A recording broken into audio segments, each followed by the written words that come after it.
నాయకత్వం అంటే ఆశామాషి కాదు.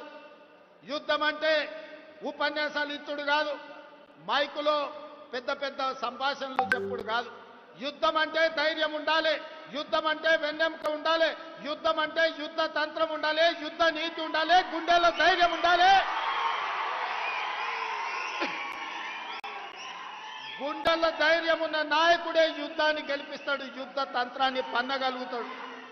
అందుకే ఇవాళ తండాలలో, గూడాలలో, మారుమూల పల్లెలో, భారతదేశం నలుమూలల 140 కోట్ల ప్రజలు ఇవాళ ఆనాటి ఇందిరమ్మని గుర్తు చేసుకున్నారు.